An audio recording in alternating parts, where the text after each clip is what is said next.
J'ignore si les états d'âme de Jeanne de L, cadre supérieur dans un cabinet de conseil, ont une portée universelle. Bruckner et Sisteron les accompagnent.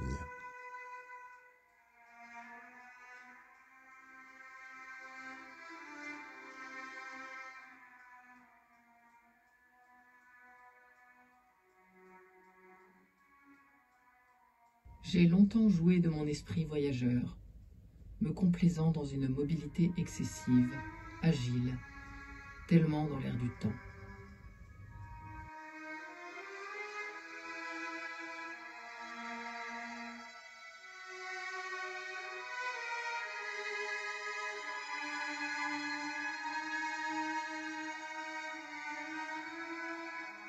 J'ai cultivé la duplicité avec fierté, comme un pouvoir d'être au-dessus des contingences, du quotidien, de la routine, planant tel un albatros au-dessus des hommes. Ne sachant pas choisir, j'ai embrassé la multitude des possibles, accepté la cohabitation des valeurs, adopté l'injonction paradoxale, dernière manifestation du malaise en entreprise. J'ai cherché l'harmonie dans la diversité, l'équilibre dans les contraires. J'ai tordu la réalité, réalisé des rêves, lutté pour mes idéaux. J'ai connu la beauté, la bonté, la grâce et l'innocence.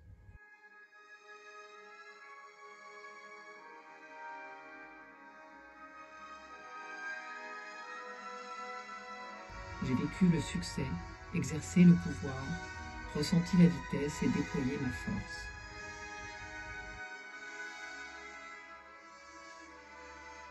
J'ai côtoyé le silence, le mystère, découvert l'incompréhension et traversé le désert. Je me suis perdu, mais je ne me suis pas pendu. Il me reste encore un peu de fougue, mais je serai un jour à mon tour, après tant d'autres femmes, une vieille dame qui hésitera encore et toujours entre l'aventure et le calme. Alors, quelle retraite pour la suite? La ville ou la campagne? Paris ou la province? L'éclat des lumières éternelles ou le scintillement des étoiles dans la nuit noire? Le bruit rassurant de l'activité humaine ou le silence inquiétant des animaux dans l'ombre?